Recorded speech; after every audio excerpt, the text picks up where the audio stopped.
Thank you for watching on YouTube. This is behind the look before we go live on Facebook. This is our Friday the 13th episode, and this is going to be the final Horror Syndicate live episode. Not saying that the Horror Syndicate is over, but it will be branching off into more additional content.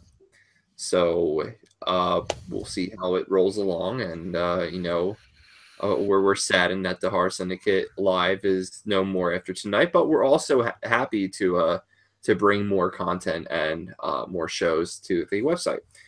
So thank you for following us. We're 6,000 plus strong now on Facebook, so thank you. That means a lot to us, considering that we were just a bunch of fans that got together and talked about horror movies.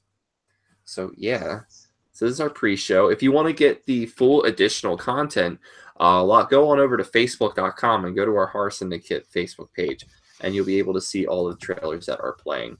And yeah, we're going to get started now. So transition, and so it should be streaming over on Facebook now. It's always a little awkward in the beginning. You hit go live. You put that all the way down. All right, time for beer number 4. Of the new case. I've been drinking. Look out! All day. And you know what that means, everybody? That means that he's going to be using the bathroom quite a bit during the during the broadcast. I'm drinking the Kraken rum, some vodka. I'm already set. You all better just get ready for it, because I'm gonna be fucked up. Can you guys go over to Facebook real quick and see if you're seeing anything on the screen? I see something. I see things all the time, Brian. I see. I see Jason. Okay, cool.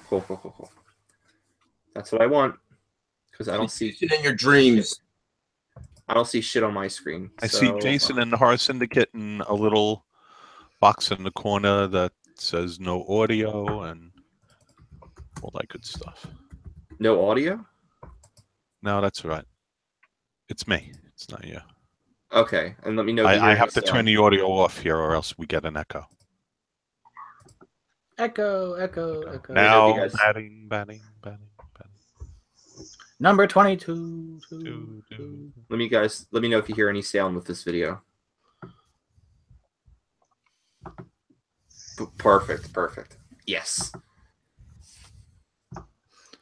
He's still got it, ladies and gentlemen. All right. Very good. Some people have it, some people don't, and Brian just happens to have so much. So, well, he is all about Harambe. yes. Harambe has been replaced. They replaced Harambe. Are you guys getting any echo on the video? No, I'm not seeing any video. Hold on, let me see. You don't see a video? It's playing for me. I shared it on my Facebook page, so let's see. Okay. So yes, it's running. I see Betsy Palmer. No echo, right? No. Oh. I second that. What? I stepped on a frog just now. The burp. Oh, yeah. It's the Baron version of I'm just fucking drunk.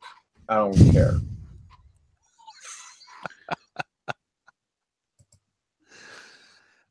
I'll have you know I brought my favorite Sarasota, Florida flamingo shot glass to drink with all of you tonight. So we spared no expense here at Casa Rezilla. Oh, that's nice.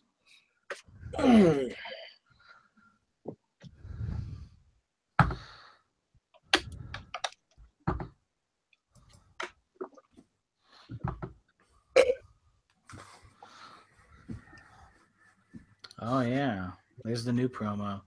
Uh-oh. Crispin Glover time. Oh God! I'd like to play a little something I wrote while taking a whiz on the New Jersey Turnpike. Oh, how nice!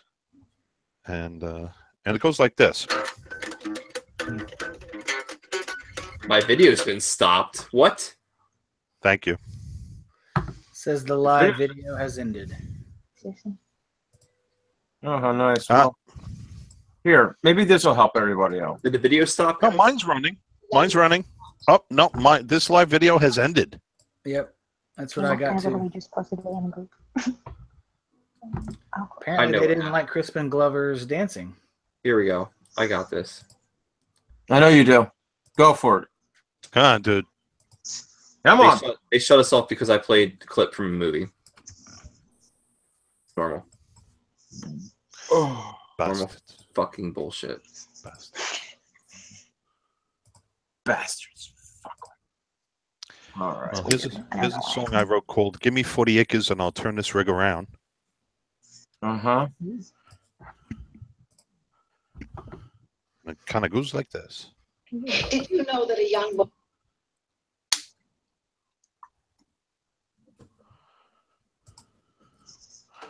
That's cute. Fuck you, Facebook. Yeah, fuck them. Bastards. Well, while we wait, I'll just do something over here. What the hell? Did you know that a young boy? Oh, I deleted it. The year before those two others were killed, the counselors weren't paying any attention. They were making love while that young boy drowned. His name.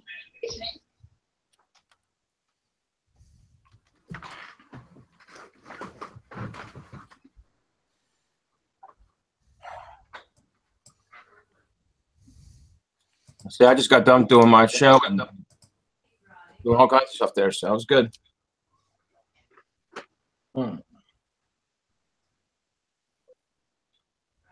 Now, for you YouTubers, for the folks on YouTube who are watching right now. All right. Video's playing again. Let me know if it shuts off. I'll be right back. This is the what we call the supplemental section show.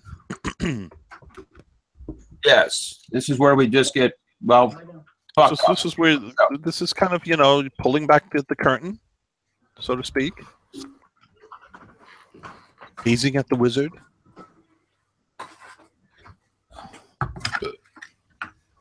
Oh my god, why isn't it freaking letting me post?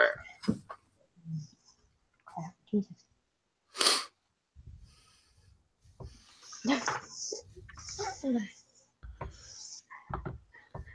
Are we still experiencing technical difficulties? I don't know. Not sure. The picture where he looks like Enigma. Brian, what happened? We're not live anymore? It looks like it's going again. Did they shut us We're down? live. It's the other video's playing. I had to start a new live video. Okay. It looks like it's playing. Yeah, it's playing now for me. Yeah, because I want to start sharing it.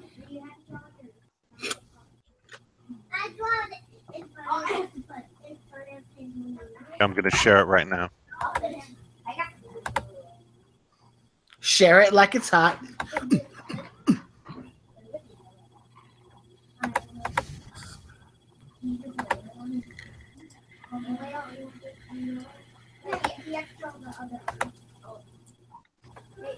Boom. Music stops. Great editing by Brian. Love it. Love it. Love it. A typical night in Times Square.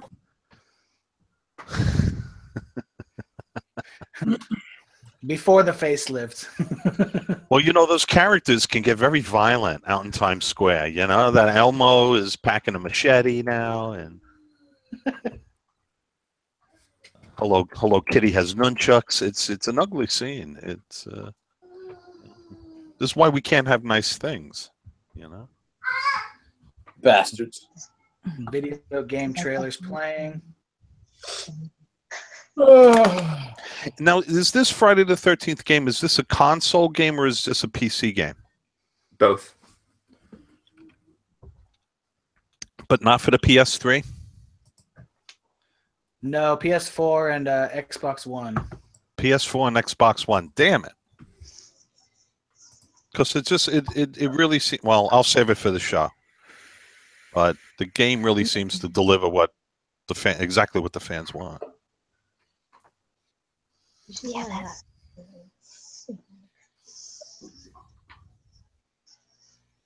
That's a drag because I'd love to play it. I would love to let you kill me, Rayzilla. Why, thank you. That would be. All right, THS intro is now playing. Yay.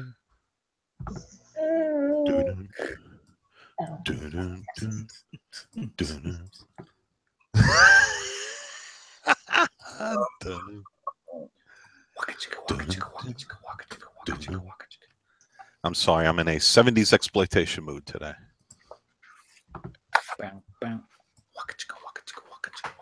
Bounce, bound, bound, bound.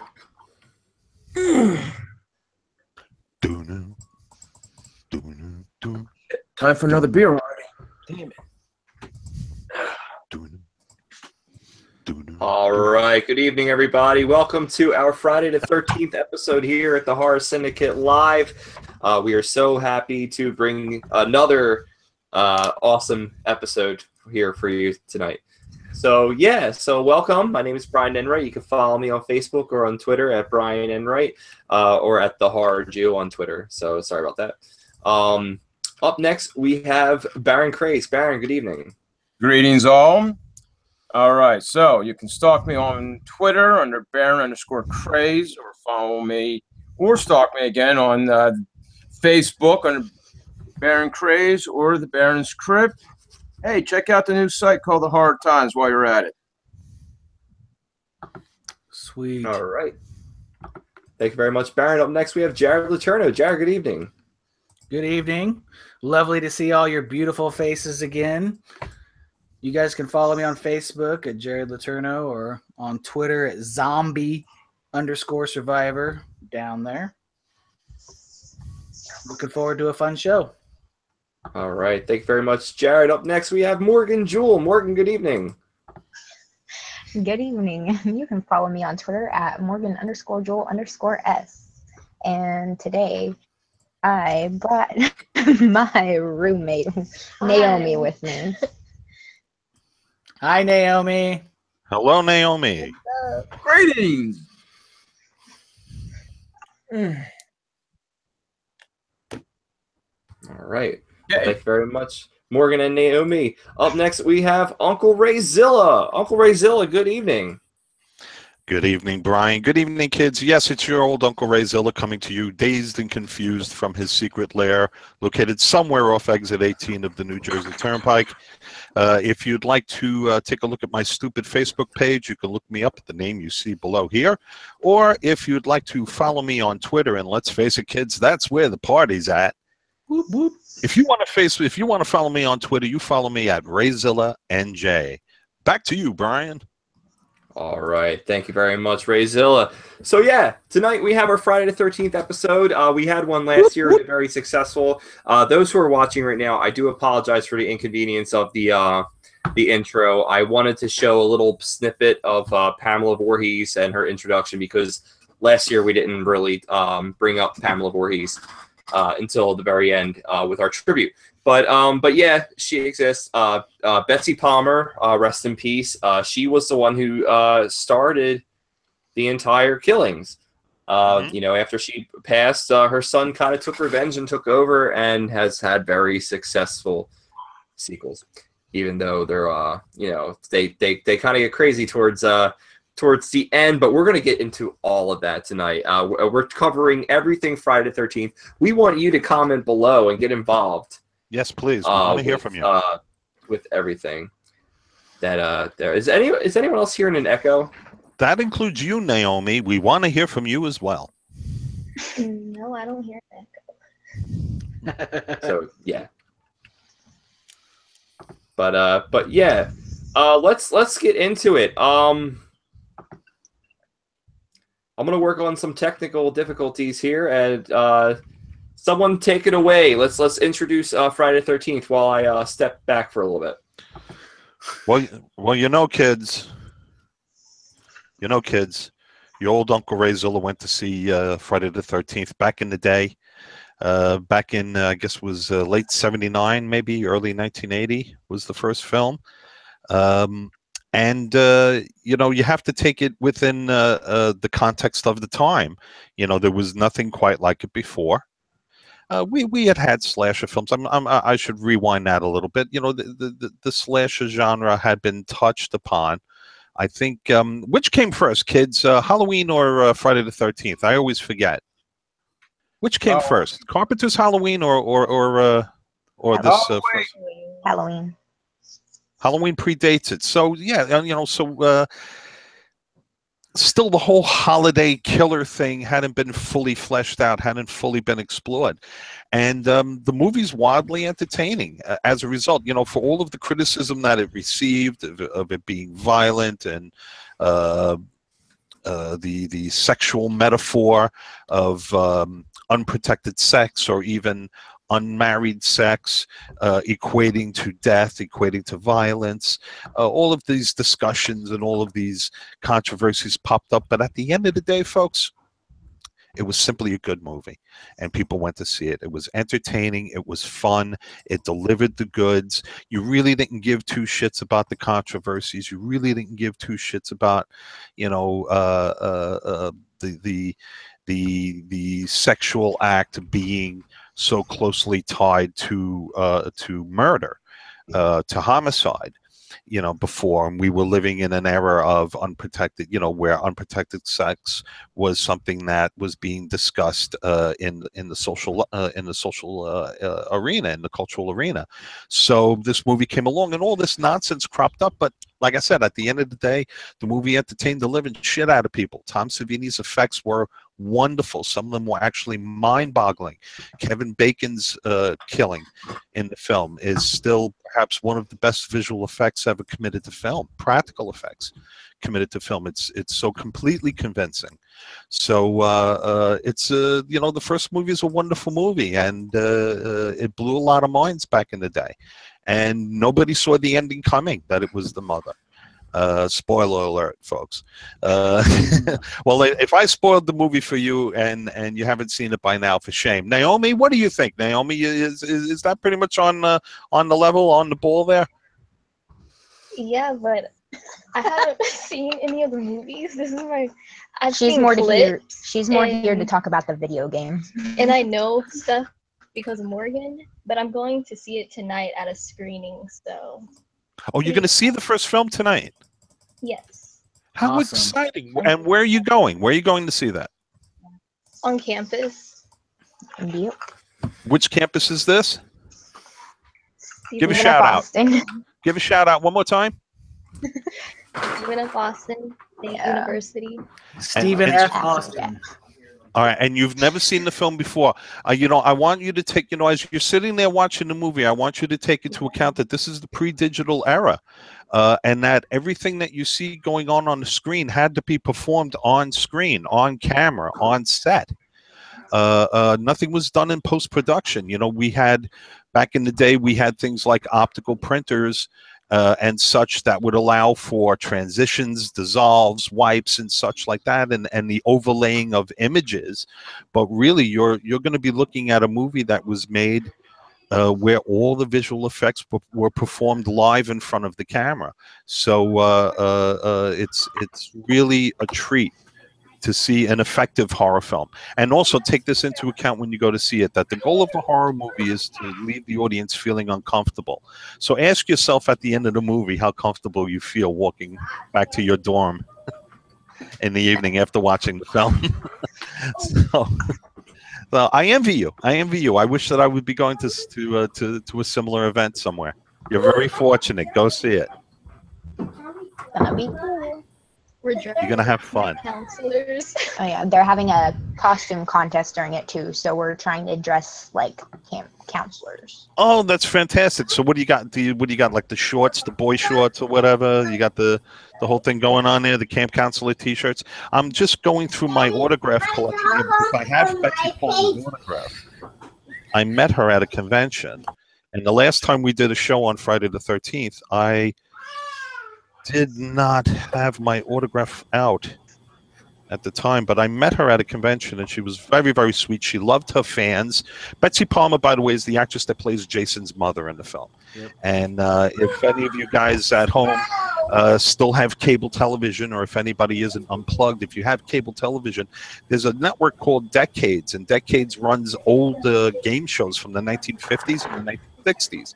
And you can actually see Betsy Palmer on the panels of those game shows, and you can get a look at her. She was a beautiful, beautiful young woman in the 1950s and the 1960s, and you can really get a look at Betsy Palmer when she was young and vivacious, and actually a very, very clever woman, a very good panelist on those game shows.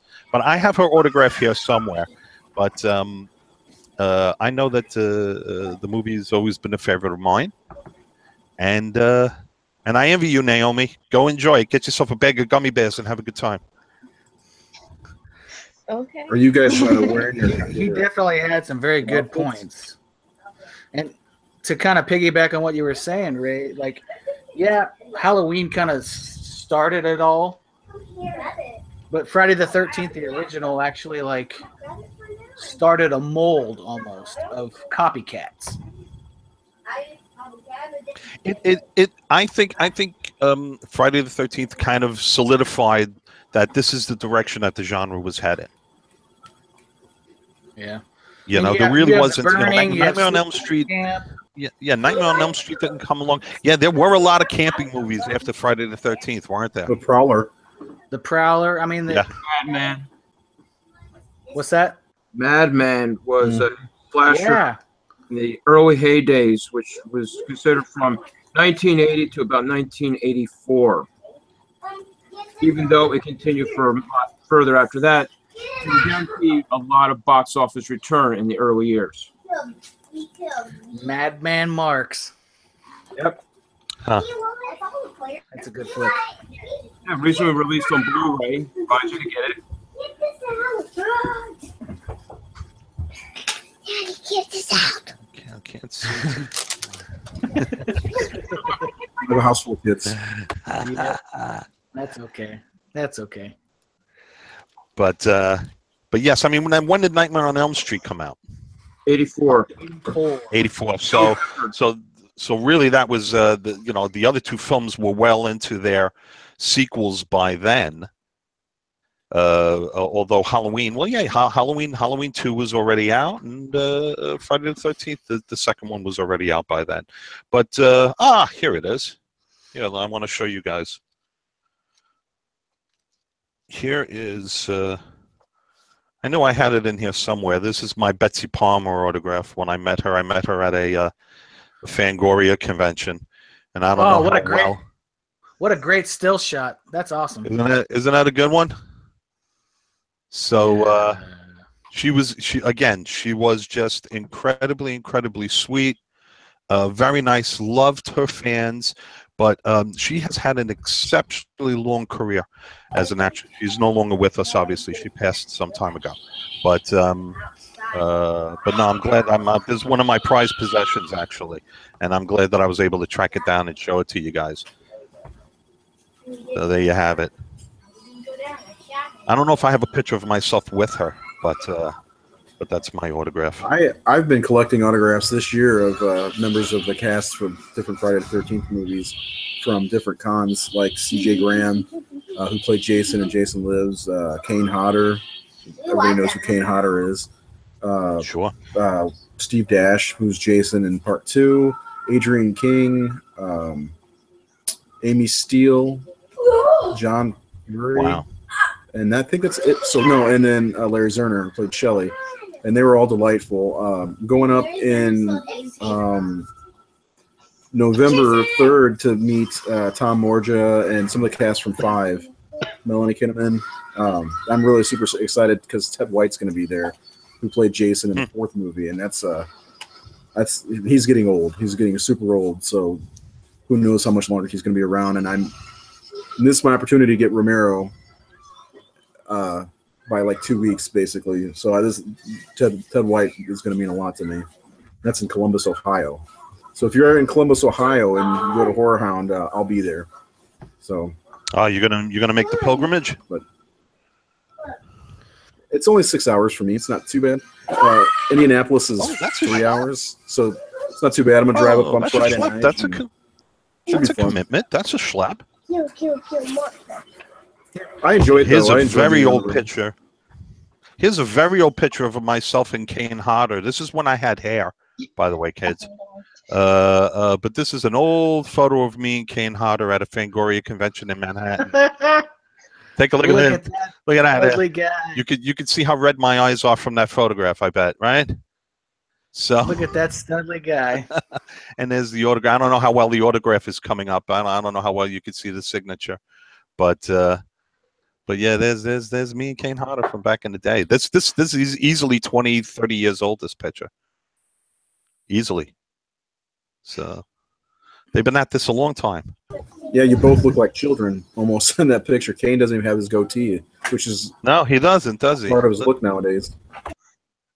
Yeah, but yeah, look at that. You know, I used to have an afro back in the day. Say You what? should bring that back. Have the I used to be all up in my natural. I had the pick and everything. I used to look like a Doobie Brother.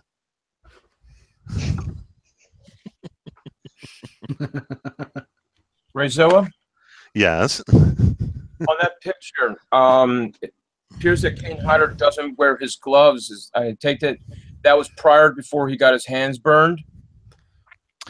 You know, it's a very, very, very good question. I can't quite date when this picture was taken.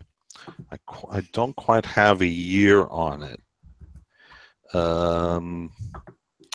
You know, from the looks of it, I'm going to say this is the mid-90s. You know, definitely 90s. Okay. I'm gonna say it was in June. A nice, But nice day.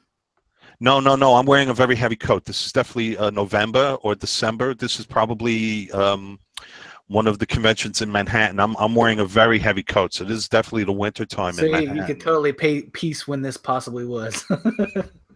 Yeah, no, I'm gonna say early 90s, even possibly before I was with Sci-Fi Channel. But yeah, that one goes back. Kane Hodder's actually kind of smiling too. He doesn't do that at all.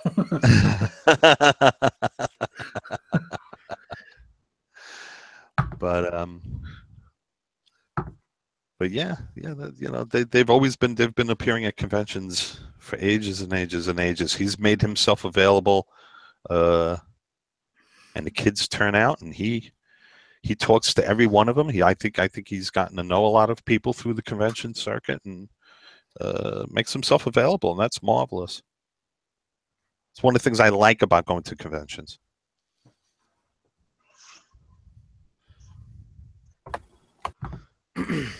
Yeah, I was just looking at my picture from the summer with Kane. He's not smiling, and he's with my son. So, which is on my my Instagram page, Razor33. If anybody wants to see it, I had a picture of CJ Graham, my son, and I, and Adrian, which you may be able to see, kind of. Nah. Anyway, no smiles. You Adrian can see was in my picture, super he's awesome. definitely not smiling. No, but he's choking the shit out of you, isn't he? Yeah. He like pulled my shirt up. He's like, "Let's see that tattoo and those muscles." Like, what? Okay. Where was that? I guess It was in Kansas City at Crypticon. See, I guess I must have a way of getting a reaction out of people, because, like, here I am with Clive Barker, and you can see, you know, Clive is having a good time. He's probably coked out of his head, but you know, me in a very heavy winter coat again, but you know, sharing a chuckle with Clive Barker again. You know, 90s, early to mid 90s. You ever have any plans of going back to do some cons? Me? Yeah. Great. Yeah, you know, cons have gotten expensive. It's, you know, back in the day, it was, you know, you didn't pay anything for these autographs back in the day. These were free. You just had to stand online. You know, you had to wait an hour, hour and a half, 2 hours. So, I mean, I would love to go back. I would love to go back to cons. I need to be in a better situation work-wise, but I do miss going. Yeah, first con I went to was the very first Marvel comic books convention, 1975, Roosevelt Hotel. I was 9 years old. Very first comic book convention that Marvel ever threw in New York City, and I went. They started announcing in your neck of the woods the New Jersey Horror Con for I guess it's March, and they've already got me intrigued because it's another Jason named Derek Mears who's going to be there. Yeah. Wow, It's who? I'm sorry, say again. Derek Mears. He plays Jason in the remake. Oh, cool. And of course, he did a hell of a job. But I've got a page just for the Jasons in my. I'm having my Camp Crystal Lake or Crystal Lake Memories book signed, and it's they're signing it as if it's a yearbook. So I got everybody. The one thing I'm trying to do, I need to get a hold of Warrington Gillette because I have Steve Dash and I left a spot just for Warrington. Because Steve Dash signed Steve Dash, the real Jason Part 2, and I want Warrington to see that. For some reason, I just want Warrington to see that because they have that dispute, that who played Jason when and who played Jason more in that movie, Part 2. And but unfortunately, I can't get Richard Brooker because he passed away. That's another reason why Ted White means so much to me. So I'm missing Ted White, Morja, Ken Kersinger, and Derek Mears. Warrington. So does Warrington Gillette even Jason. do conventions? Does Warrington Gillette actually still do conventions, or does he? That's the thing. I haven't seen him. Oh, I got to get the first Jason too. I forgot about that. Ari Lerner or whatever. Lerman? Is that it? Lerner. Ari Lerner. Anyway, I don't know. I haven't seen him, and I've been paying a close attention since Morgan was doing convention news. I would always look at the conventions and see who the guests were and everything, and I haven't seen him on any this year. So maybe next year. Maybe it'll give me a reason to go to Texas Frightmare like Rob Martinez has been trying to get me to do. Because they announced they're going to have Kane, CJ, and Steve, who those three seem to do all the cons. So, but anyway. I forgot. I can't remember her name all of a sudden. There's another reason I want to go to Columbus as one of the girls from Part 4 is going to be there, and for some reason I can't think of her name. She got killed in the raft. Judy Aronson. Oh, that's it. Judy Aronson. Yeah, I had a crush on her growing up. Oh yeah, that's hardcore. That's a great scene too. That kill in the raft. Yeah. That's really excellent. And she's definitely on my list. Not just from that, because she was in Weird Science. Man, she's always been so good looking. Woo-wee. You're so good looking. So I'm definitely making the trip to Columbus to see some of these people, and then hopefully in 2018 I'll work on my Nightmare on Elm Street people I want to meet. Which good for you. Yeah, I don't know what to have them sign because also in November I'm excited. I'm going to go get my Scarlet Box signed by all 4 Cenobites that are going to be up there at Days of the Dead. Doug Bradley and I don't know the other people's names, but I don't care. I just wish they would have gotten Ashley Lawrence because I'm in love with her. So.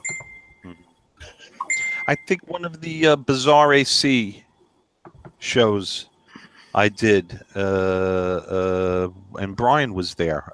Ashley Lawrence was in attendance. Yeah. What the heck? She was in attendance there. She's a nice gal. Great gal. Yep, that's right. Who was this? I think we were discussing something at the hemp table. There was a fellow there that had like hemp biscuits or some shit like that he was selling. Next to the New Jersey Devil tequila or whatever the fuck that shit was.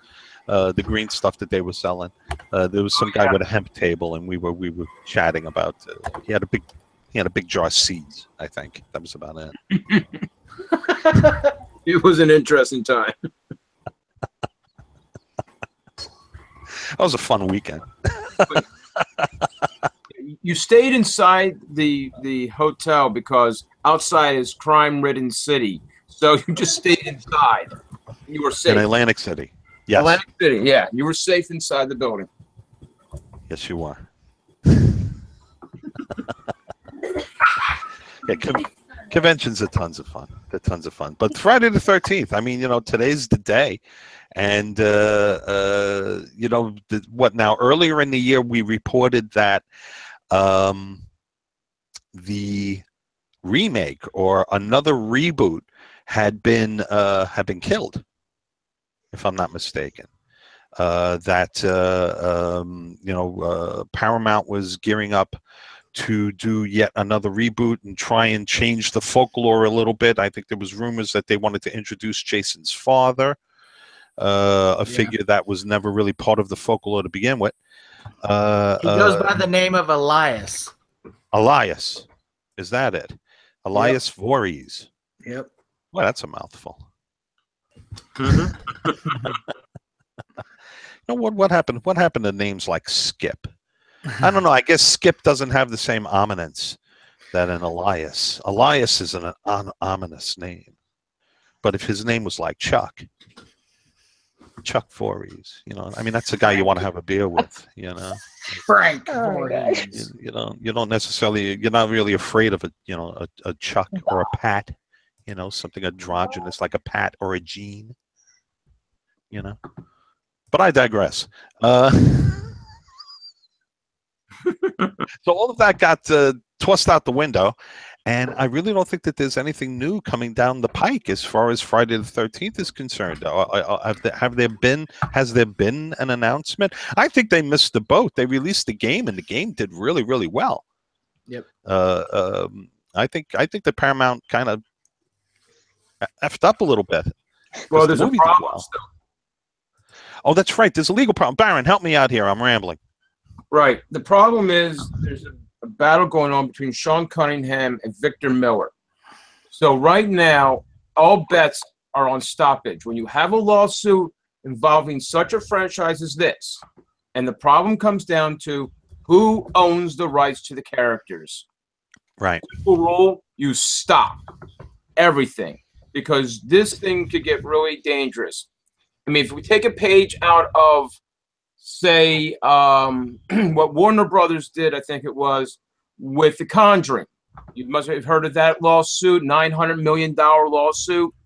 Right. Well, basically, Warner Brothers stole the rights, didn't pay for them, lawsuit ensues.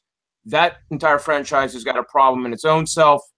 Here over with Paramount, with a big franchise, you got a lawsuit, they just hit the brakes. The legal department said, we'll just wait until it gets settled, and then we'll pick up the pieces from there. Knowing the fans will still be interested, no problem, just wait. So that's the problem. It comes down to saying who got paid for what and who owns what characters. I don't know all the details to it, and no one is, because that's all being handled in, boardrooms and lawyers. So yeah. I don't know when that project will ever go green light. It will eventually. They'll eventually settle, but I'm not sure of the legalities, but I know eventually the rights revert back to Paramount at some point. When we're not talking about those type of rights. We're talking about the rights of the characters. It's a different term. The characters that Victor Miller created. Right. So Victor Miller is saying that he owns those characters' rights, and therefore he should be equally paid for it. While Sean Cunningham is saying, no, I paid you the right to script, and therefore you're basically one and done. So I see. We're not talking. He was hired to write the script, and that was it. But the story was Cunningham's.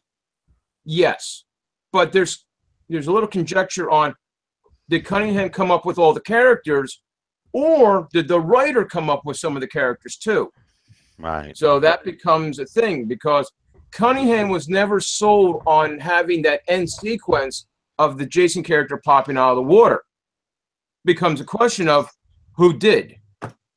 And there's a lot of conjecture of the characters and the folklore and all of that, which is usually something the writer comes up with also. Well, even so, Baron, they mentioned Jason besides that scene. I mean, I know that. Pamela does. But Victor Miller, and of course, this is him saying this in that documentary, Crystal Lake Memories, says they were going to name him Justin, but he changed it to Jason. So does that count if Sean Cunningham said it's Justin? or whatever. Was it Justin? I think it was Justin. It seems to, whoever, most of the time the producers are the ones who hold the rights, particularly if they are the ones that came up with the concept. If it was their concept which they then developed and then brought in a writer, then brought in a director. Normally those things tend to reside with the producer, but sequels happen on down the road. The waters get murkier and murkier, and you end up with where we are today with it. Look, you have to also understand, when this film actually came about, they didn't have a script. They just had a title. They put a movie poster together, and they threw that out there to see, one, was anybody going to be suing them for some sort of copyright infringement for using a date? That didn't happen. Then they said, well, where's the film? Okay, we've got to go hurry along and get a script done. Then you had to get the funding. But there was a lot of cases. This wasn't that he had a... That happens all the time. What was this? Was this the first Friday the 13th? Yeah, we were talking about basically why there hasn't been another one coming down the road, and right now you have a lawsuit. Hence, the orders are very murky. Yeah, no, because Warner Brothers, Crystal Lake, so yeah, I heard all about with Warner Brothers. In fact, Warner Brothers released the very rare Best Buy edition Friday the 13th on Blu-ray. It's the first 8 Paramount films, and it is no longer available at Best Buy. It's a black steel tin case. And it comes with 3D glasses, comes with a book, and it was produced by Warner Brothers, and it's out of print. And you can find the actual Blu-ray itself on eBay. It's a huge collector's item. People are selling for like $500, $800, and I'm waiting for Best Buy to I bought mine for $4,000. Right. You did not get a good deal. No, you got screwed. But yeah, and you know what's funny? Spirit of Halloween was selling these Jason Voorhees jerseys, and I think it was a mistake because I looked on the tag and it said Friday the 13th, copyright Warner Brothers. And I don't know if I made... That's a bootleg jersey you got there, motherfucker. It's that's bootleg shit you got right there. It's either bootleg or I threw out the tag and made a huge mistake. So it doesn't matter. I own the shirt.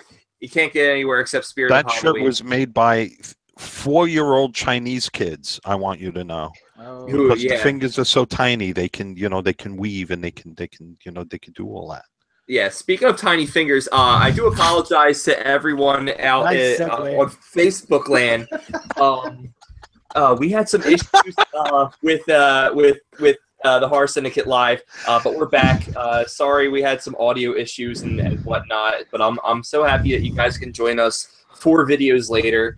And so I guess everyone was talking about the first Friday the 13th movie, but we're gonna kind of go out of order here. As before with the introductions and everything, I'm sorry that I was a little late and delayed, but let's get into it. Friday the 13th. I know that we have our original layout, including the Razor's Burn questions at the end.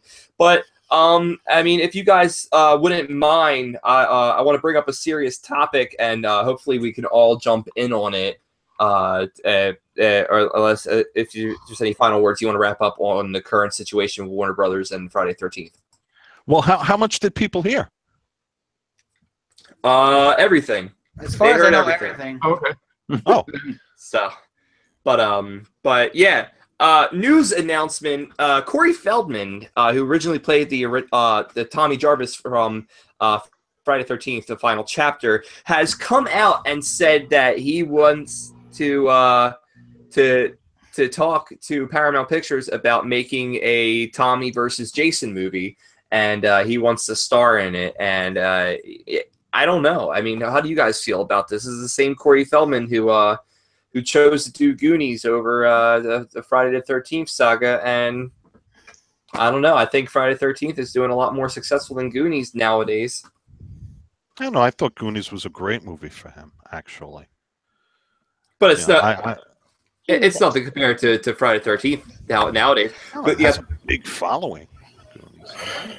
At the time, it was much more popular. Yeah, but hold on now. We talked about this a little bit the other day.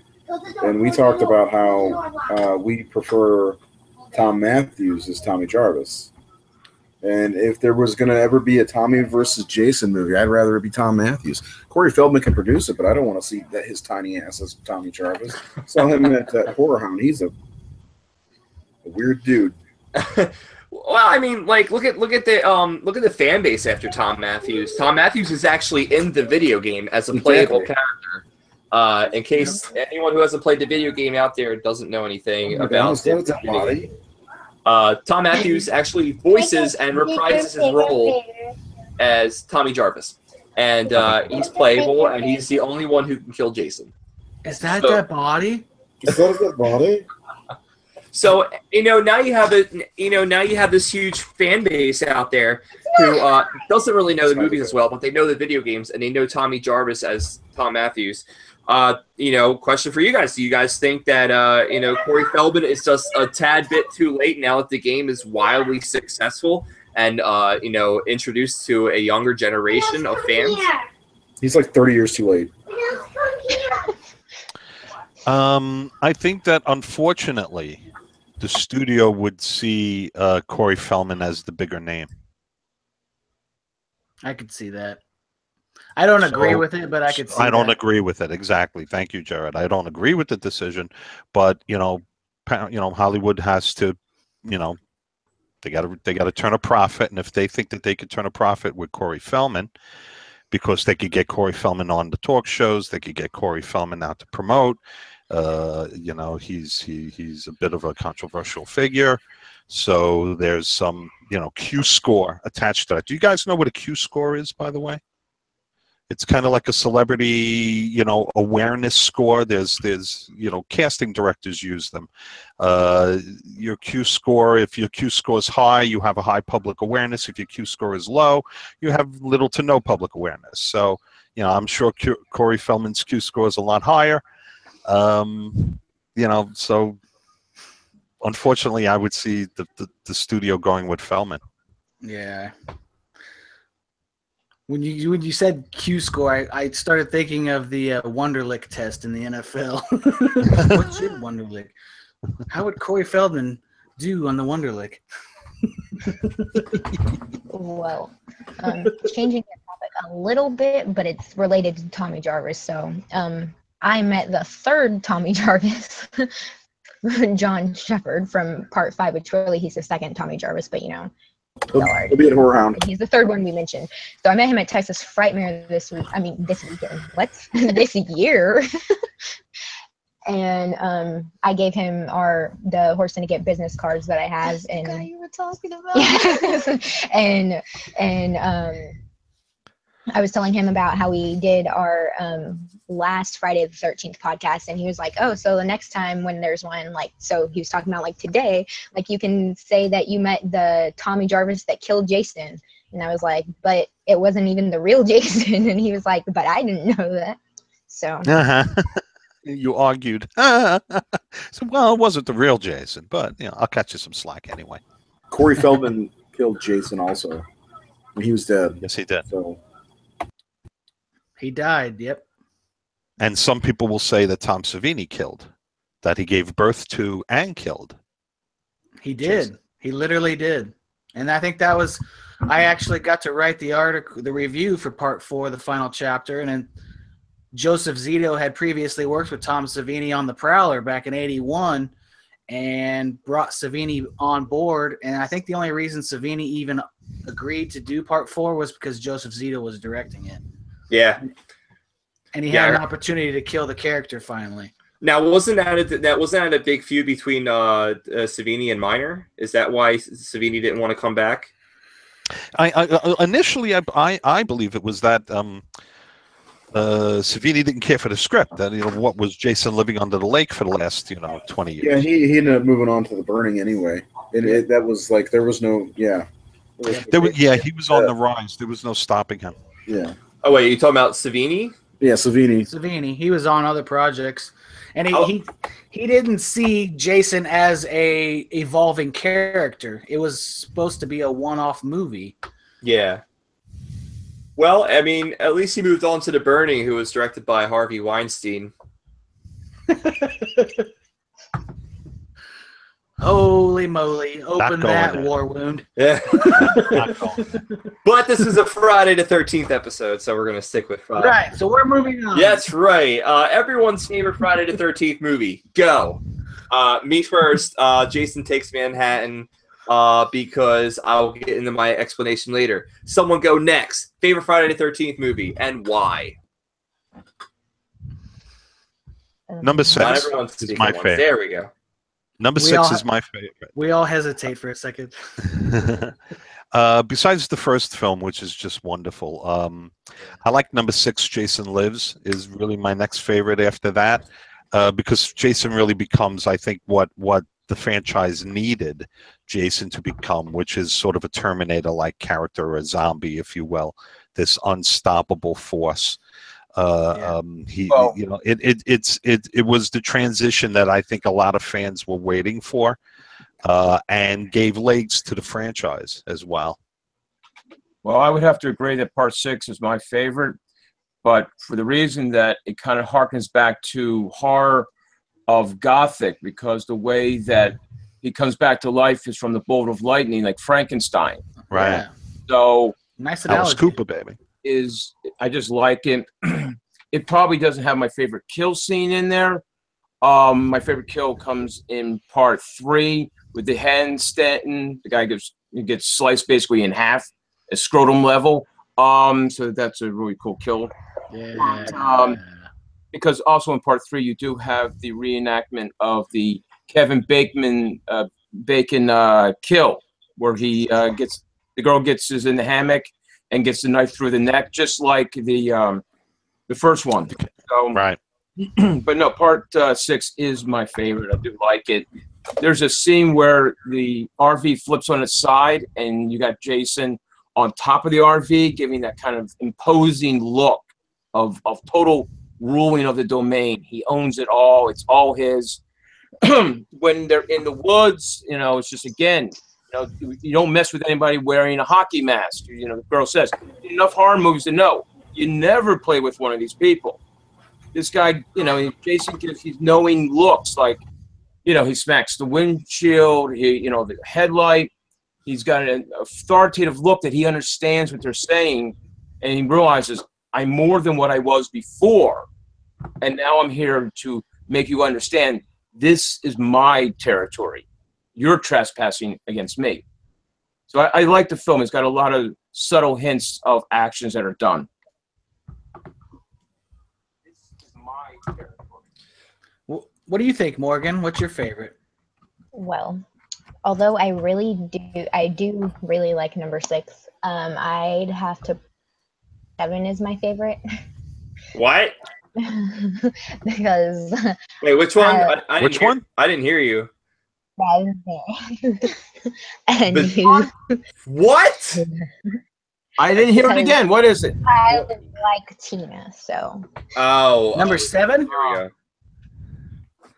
Number 7 is a good movie.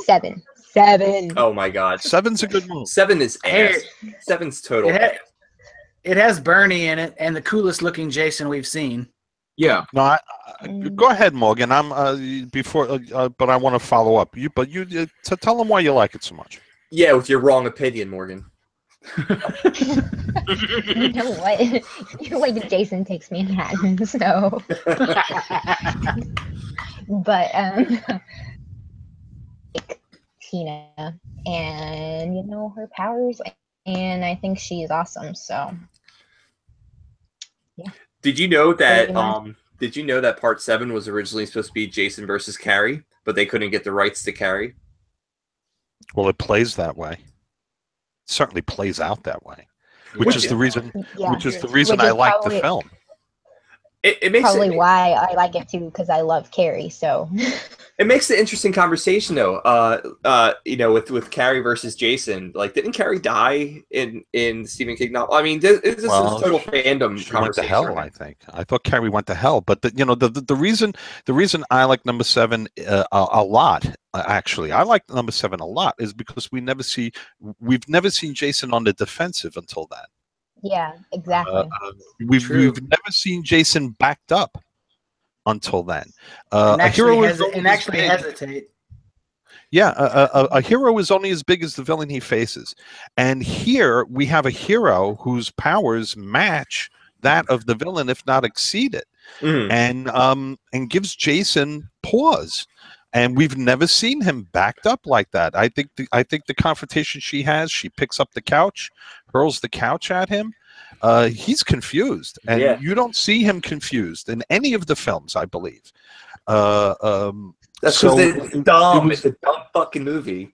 I thought they were pretty evenly matched. I think also too the movie, it features a massive explosion. They blow up the house in that film. The house explodes in that movie, and they really loaded that place up with C4 and blew the living shit out of that house. They rolled like 4 or 5 camera angles on it, and if you look at it, I mean, the concussion from that explosion is massive. It's a good movie. I recommend it. It's one of my favorites. All she had to do was wear Pamela Voorhees' sweater. That's all she had to do. Get the mask, wear the sweater. The video game reference to all you young kids. But she couldn't run away either, then. Oh, what? She couldn't run away either, because in the game, if you put on the sweater, you know, you're frozen. You can't put the sweater on, hypnotize him, and then run away. You get frozen too. So that's right. You just kind of stand there like, Jason, I'm your mother, and then like you just kind of like dance in front of him, and then like Tommy's supposed to come over and like kill him. But if there's no Tommy, you're just dancing in front of Jason until he's like, wait a minute. You're not my mother. Yeah. You're not mommy. That game is so glitchy. But yeah, so Friday the 13th, Part 7 was your favorite, Morgan? Yep. That's also the only one she's ever seen. What are you talking about? I watched all 12 movies in the span of like 2 days before our last Friday the 13th podcast, okay? Oh, man. Ooh. Crash course. Crash course. I will admit, though, Part 7 arguably has the best look of Jason I've ever seen. Yeah, I love Jason's look. Yeah. Just being underwater for over a year or however long he was underwater, like the special effects on the way he looks was... According to my timeline, it's 10 years. Really? Yeah, I mean, in everything I've read, and the John Carl Buechler said it was about 10 years. It makes sense, though, because they had the flashback when Tina was a little girl and does the thing with her dad on the dock. Yeah, that makes sense. So we're all going across our favorite Friday movie, and I know yours, Razor. There you go, right there. Jason lives.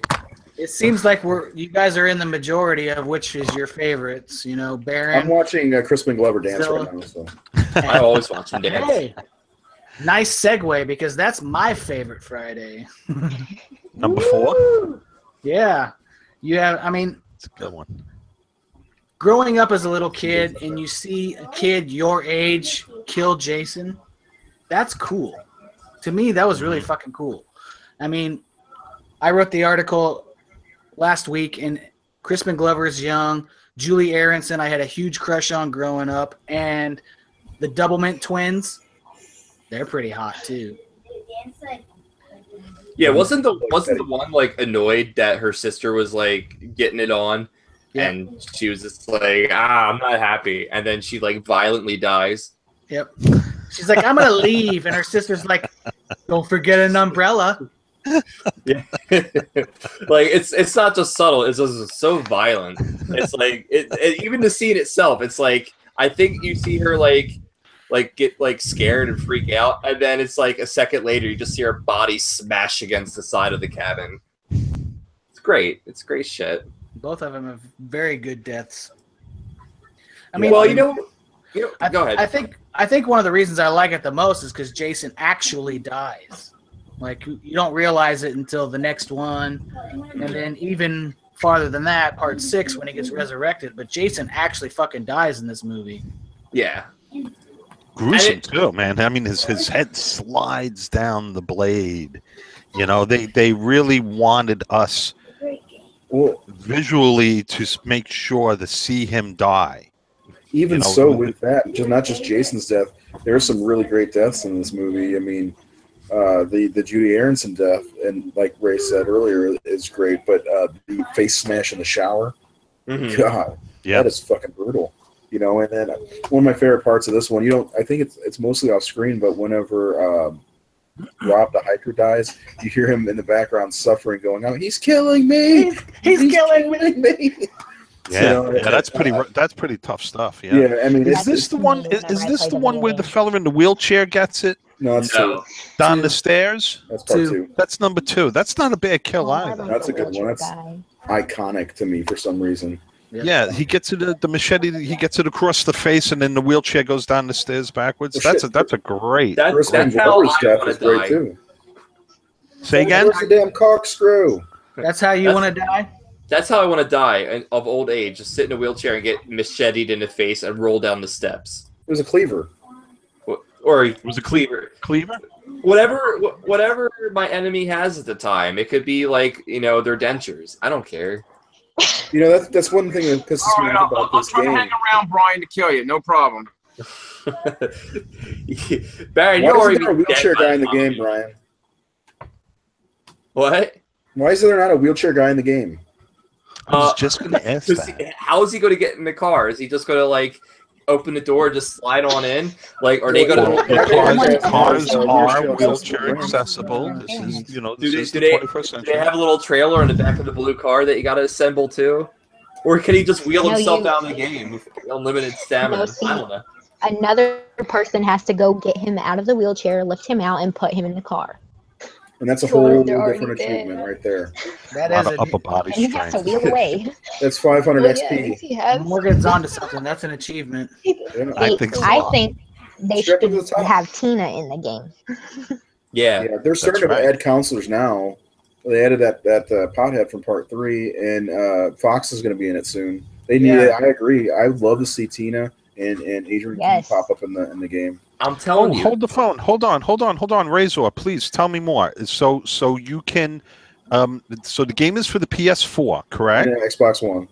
And Xbox One, and you can purchase additional counselors, or counselors are getting added. Tell me more. Tell me. They're all free. So in the third movie, they have.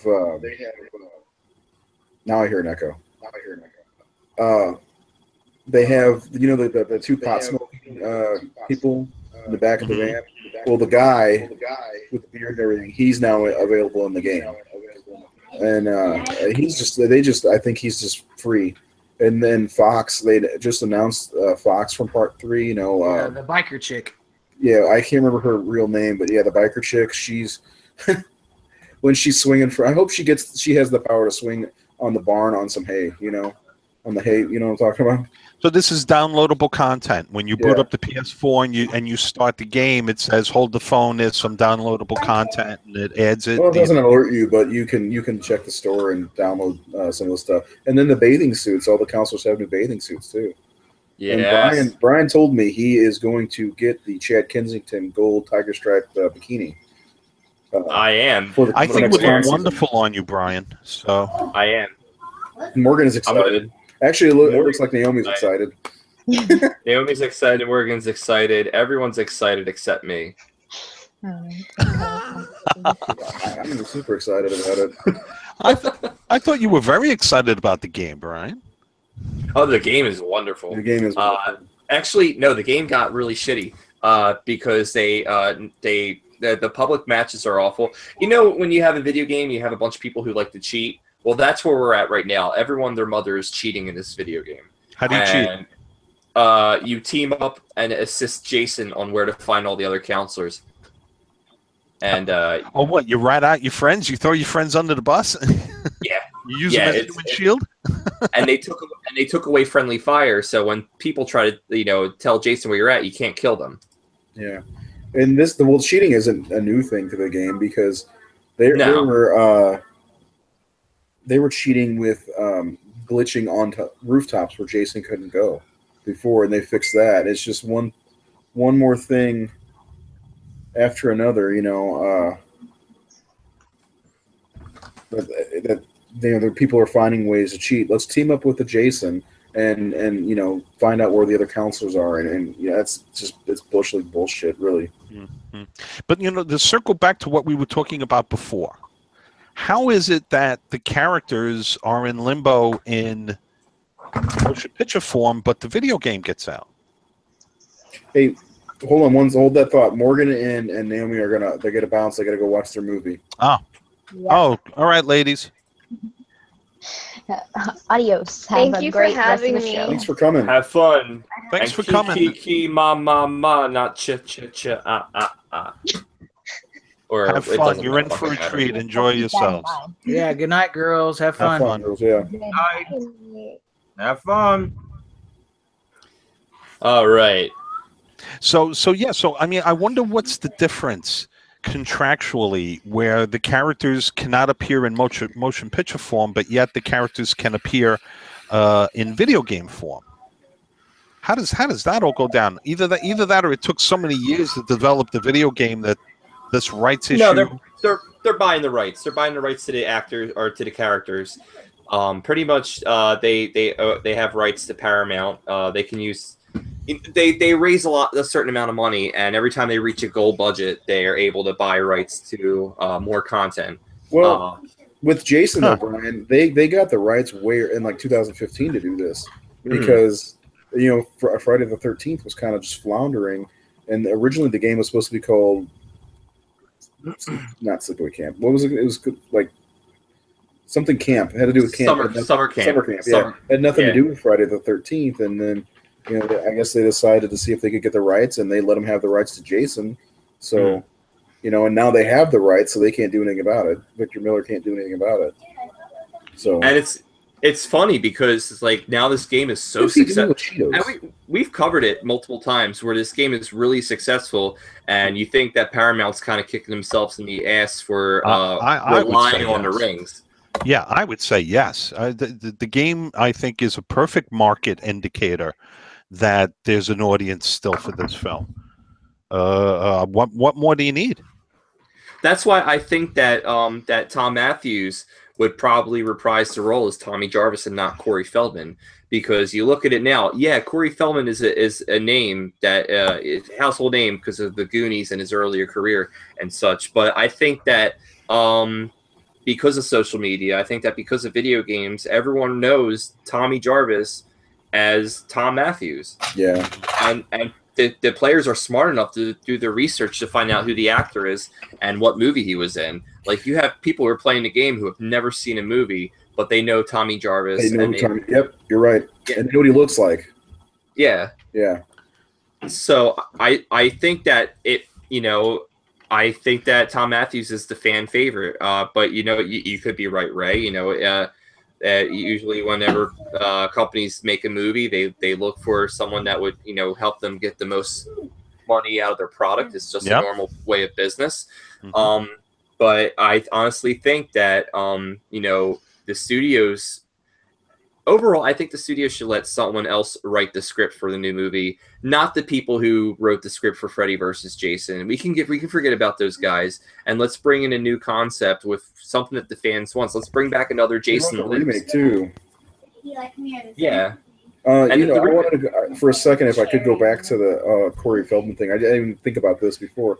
The one good thing about it, if it ever does happen, is it would go back to the original timeline. But would they pull a Halloween and skip over 5, 6, 7, 8, and all the rest of the stuff? But I would love it to go back to the original timeline of movies because, I'm not a big fan of remaking the series again when you could just follow Manhattan somehow if you really needed to, or skip over Manhattan, something. But I'll tell you what, I'm going to Charlotte in I think May. I think it's May, maybe March. And Tom Matthews will be there. I'll ask him. I'll like, listen, Tom, is that a dead body? No, I'll ask him. But hey, would you play Tommy if I'm given the opportunity again? So I asked CJ Graham that, and I said, hey, would you ever play Jason again? He said in a heartbeat. So, I'd love to see him. Kane Hodder said this. I asked all three of them. Steve Dash said he's too old. Steve Dash also wasn't walking around in the costume for photo ops. And it's funny. He was coming down the hallway in the costume with the sack on his head, and he was walking like this, and he had somebody handling him because he could not see out of the sack. Look like the Elephant Man. Kind of, yeah. But anyway, sorry. I just wanted to throw that. You brought up an interesting point, Razor, with the new Halloween next year looming on the horizon. Do you think goes to everybody? Like, do you guys think maybe the Friday the 13th, if all the legalities kind of get settled before next year, are they gonna wait and see what happens with the Halloween and then jump back into the game, or do you think we'll ever see another Friday the 13th film again? Yes, I think. Go ahead, Ray. I want to hear what you guys say. No, I think that they're. I honestly think that they're already in pre-production for Friday the 13th. Well, I mean, and they just haven't announced it. Yeah, I kind of agree with you. I also think they're going to watch the market a little bit with the Halloween movie, but I mean, why wouldn't you capitalize on the popularity of this video game? It came out today, the physical copy, and I went and bought it for my son, and I asked them, I was like, how many copies do you have left? He said, well, we got 40 copies in, we're down to 2. So wow, I mean, yeah, and that's today. It's Friday the 13th, of course. So, but at the same time, I mean, what they shut down the servers? We killed the servers. We did killed the servers in the first night, first week, and they had to buy more server space and all this different stuff. You know, it's so popular, and it's like Brian said, or somebody said, it's introducing people to a whole new generation of people to Friday the 13th, and now people are experts in Friday the 13th. That Facebook group we belong to, Brian, how many members are in that thing? I believe there's 18,000. That's roughly the biggest Friday the 13th group on Facebook, because I belong to the other 2 big ones, the other 3 big ones, and they're about 7 or 8,000. So yeah, I'm just saying that game has done a lot, and if they don't make a movie for 2018, they're out of their minds. Yeah. You know, that's why I'm saying I honestly think they're in pre-production, and if not, I think they're going to make an announcement soon. But they should drop the whole whatever they were doing in the beginning, relying on a success of a movie to release this movie. And you know, honestly, I think the original script was so terrible that's why they were relying on the success of Rings. Yeah. Now that they see this, how well this video game's doing, and you can pretty much see this video game story. It's generic. The characters are generic, but we bring back Tom Matthews as Tommy Jarvis, and I think that's what fans want. They want a full-on revenge movie where Tommy Jarvis takes down zombie Jason once and for all. And it may be now, it may be back in the 80s, but honestly, I think that, you know, having Tom Matthews return to take down Jason once and for all, and I think that would be a pretty awesome concept, and if done correctly by people who care, like we've seen recently with Halloween. The announcement for the remake, how John Carpenter is all for it, Jamie Lee Curtis is back. If we see that kind of dedication where the fans are bringing the movie back to life, it will be very successful. And we've seen this with it. Yes, it came out. Say that. Yeah, it came out and it like demolished everything this summer, everything this year. It's the top grossing Stephen King movie. You got to remember, though, that it has to be good. At the end of the day, it has to be good. Just because it's getting made is no guarantee that it's going to be good. Yeah, but people were flocking to the theaters to see it before there was that much word of mouth. No. There was definitely going to have, you know, it was going to be and designed to be an event film, and it was going to have its event weekend. It has made $615 million worldwide as of today. Because it's a good film. If it was, at the end of the day, people go to see a movie. If they go to see a movie or they go to see a rock band and they don't like it, they don't come back. Same thing in television. People watch a TV show and they don't like it, they don't come back. It goes away. Jason is back. He's back now, for sure. You know, he's back, and I think people will flock to the theater. In 2009, they brought back a remake, and it didn't do so well.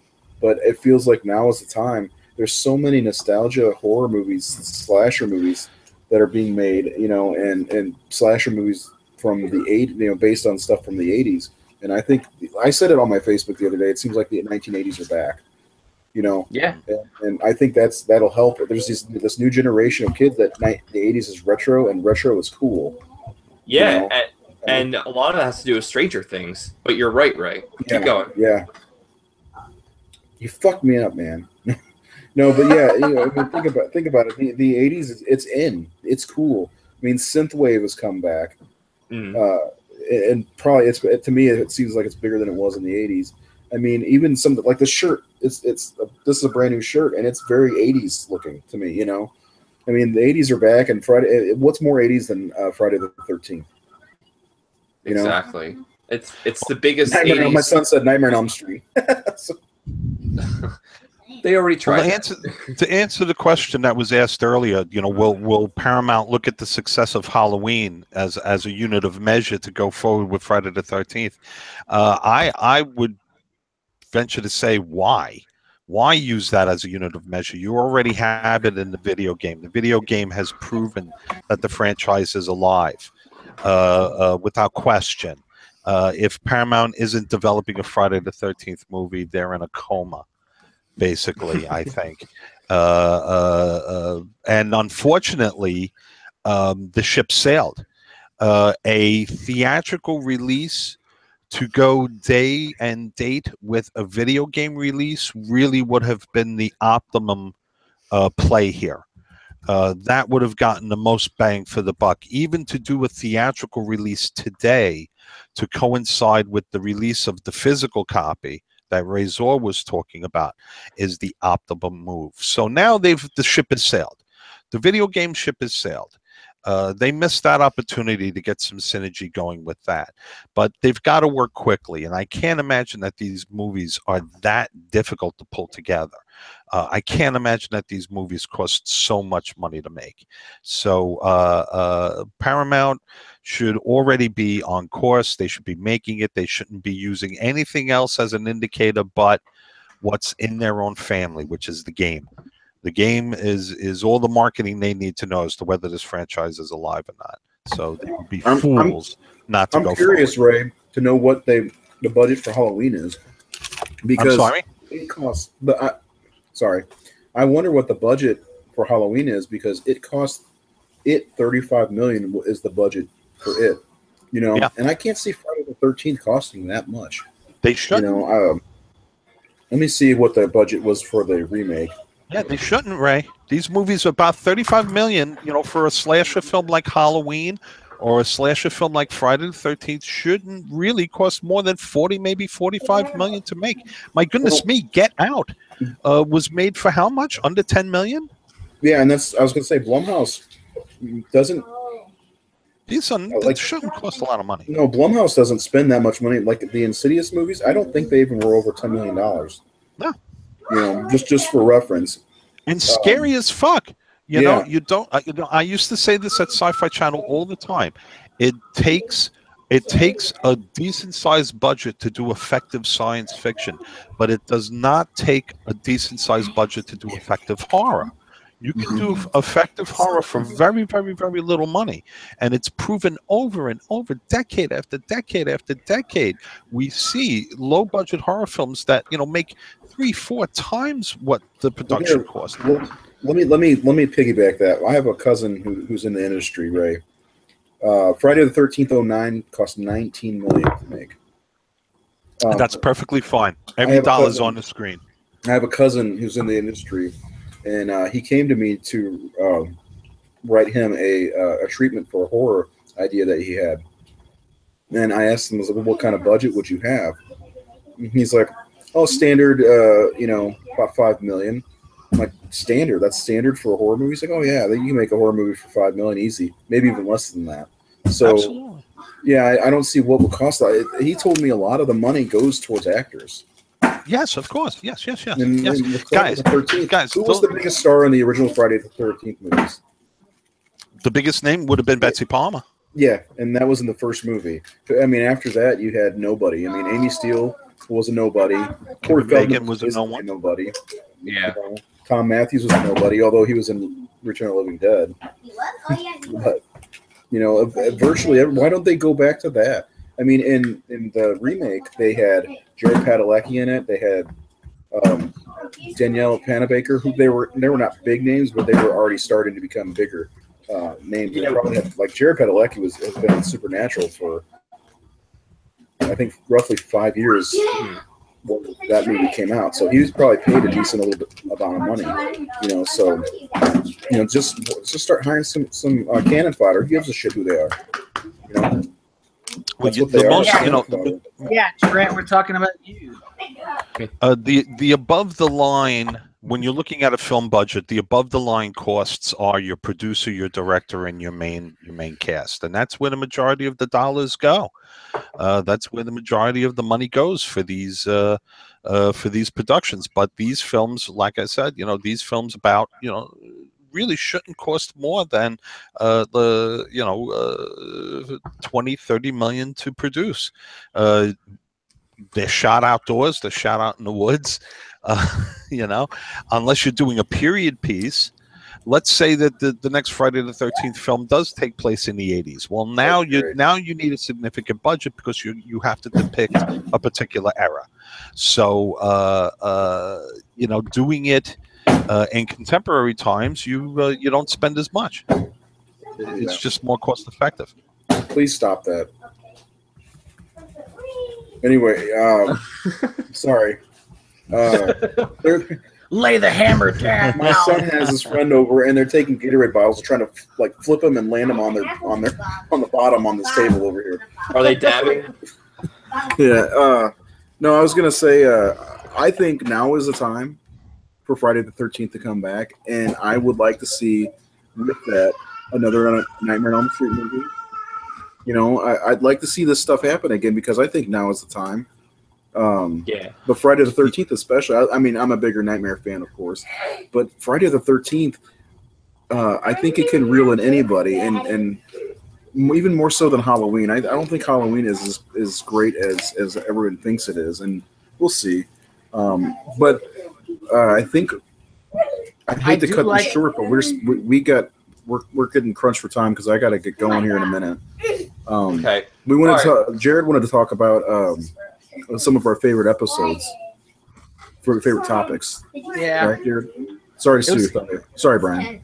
It was kind of a razor burn question. Like, you know, since this is our finale episode, I just kind of wanted to pose the question to all of you. Like, we've covered a lot of topics, had a lot of episodes. Like, which one meant the most to you? What was your favorite? Anybody can go. I really enjoyed the Hellraiser and Friday the 13th. I don't remember. I'm pretty sure we talked Nightmare, but I barely remember it. So, but Hellraiser is still pretty fresh in my mind. That was a fun one. Don't be shy, guys. Yeah, I like. Oh, go ahead, Ray. Oh, my favorite was when we had our guest on from Texas Chainsaw Man. John Dugan. John Dugan, yeah. John Dugan. Yeah, that's my favorite episode because, you know, we had only had a couple of guests on, and but his conversation was a really lively conversation. A lot of fun. Very funny guy. Very pleasant guy. We had some technical difficulties early on, but we smoothed them over, and we ended up having a really fun show.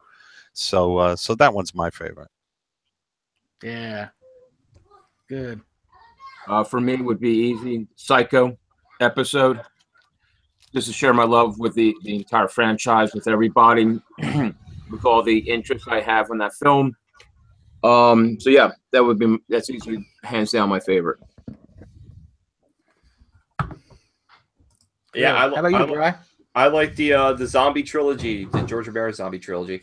You can find all these episodes that are on our YouTube page, The Horse and Nick It Live, and you can watch them all for free. We won't charge you. We're still on Facebook too, and we're still on Facebook as well. We're a lot cheaper than Screenbox. Get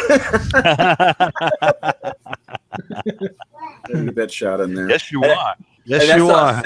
You're a lot cheaper, right? You know what? A lot more fun too than Screenbox. Is Screenbox still around? Yeah. I believe they are, but they don't seem to be making any noise. All the noise I hear nowadays coming from the OTT world are Crypt TV, the Eli Roth. Yep. Oh yeah. Yep. That's his. I think he's the owner, operator of Crypt TV. I hear a lot of things from them, and I hear a lot of things from Shudder. Shudder is awful, but Shudder's awful as well. yeah, because if you have the Roku, they continuously play this movie that you don't want. It's like a movie that automatically plays when you open up the application. Yeah, And when yeah. you're- They have a screening room, and something just streams. They just stream anything at any point. Yeah. But there should be more things available than just that. No, there are, but it starts to stream while you're browsing, That's stupid. and it gets Yeah. so annoying. That seems kind of annoying. Wow, that is dumb. But they have a lot of original content, stuff you can't see elsewhere. Yeah, there's a few things that I've used Shudder for, like Burnt Offerings and what was the other one? I can't remember. But I've used it a couple of times. My brother-in-law uses it a lot. He finally jumped into the Fulci show. I didn't get to be on. I wish I could have been on that one. But he jumped into the world of Lucio Fulci by my request. I'm like, you got to watch these movies. They're fantastic. Now that's all he talks about. Thanks to Shudder, though, Shudder gave him the opportunity to see some of these movies, so it's not all bad. So I don't know. I've got 500 horror movies, so I'm cool. You got it covered. Yeah, pretty much, and it just keeps growing. Same here. Yeah, but I want to thank everybody that's watched us over the past year or however long it's been. I want to just throw this out there. What's going on is time, like I said on the Facebook post I put up. Everything's changing for everybody, and schedules are changing, and lives are changing a little bit. Like Morgan's in college on Wednesdays. That's why we can't do the Wednesday show. And I'm super busy with my comic book company, Apogee Comics. And Brian is taking on more roles, or not more roles. He's doing things for Apogee Comics. He's rewriting his movie script, and he's got a growing daughter who looks like she's getting bigger by the day. So Baron's got 1,000 shows, so it's hard to line up the schedule. Ray's got Ray, you still doing the TV show? Yes, I work for Live PD, and as a matter of fact, they should be on the air right now. I'm not on this evening, but yeah, Fridays and Saturday nights on the A&E network. You can catch one of the best produced shows on television, in my opinion. Live PD. It's a lot of fun, and it's a privilege to be a member of the team there. I don't work every episode. I'll be there next weekend, but I don't work every episode. But it's an honor and a pleasure to work with them. Yeah, and this isn't the end of our podcasting. I was talking about maybe starting something back up at the beginning of next year. Maybe people's schedules will open up and things will line up again. Brian, Jared, and I may do a couple of the commentaries. If anybody watched that last week, we did a commentary on Return of the Living Dead just for fun, just for shits and grins, basically. And that's about it for now. We're gonna take a little hiatus break. This is. If we do another show, it'll just be called something different. It'll probably be the same thing, pretty much. But it was a pleasure. That makes this T-shirt a collector's item. Well, the Horse Syndicate's still going to be around, the website and the Facebook page. So, but it's still a collector's item. It's just the podcast is going to take a little break, retool it, and figure out when everybody's schedules start opening up again. Well, then. So, on that note, I want to raise a shot glass. I'll get my tea. I'm drinking aguardiente. It's kind of a. Wait. Let me get another beer over here. It's kind of a Latin Zambuca, I guess. I'm drinking Great Value $14.93. So then, here's looking up your address. What? Always something weird. Cheers. I love it. I'm glad to know all you guys. I'm glad. Thank you for being a part of the show. Smooth. Oh, that's a good beer. All All right. right, well, let's wrap this up then. My Brian, name's yeah. Hold on. Okay. Don't forget. VHS at midnight tonight. Yes. VHS Come on at now. midnight Our tonight. favorite movie.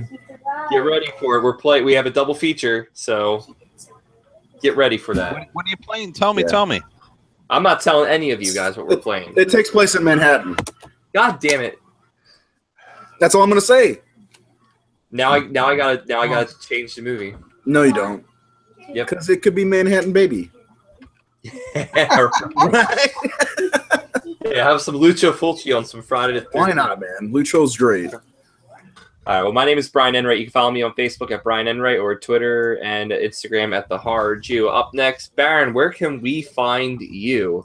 Most cemeteries or morgues. You know, I like to play with the dead bodies.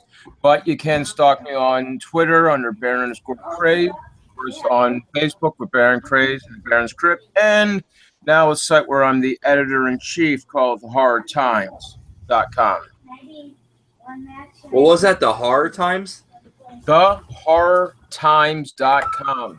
Nice. Made the first I was asked to write on the site, and then I was made the editor-in-chief. So, Awesome. more for me to do. Cool, man. Awesome. Thank you. More horror from Baron. Yes. He can't get enough of it. Well, let's see.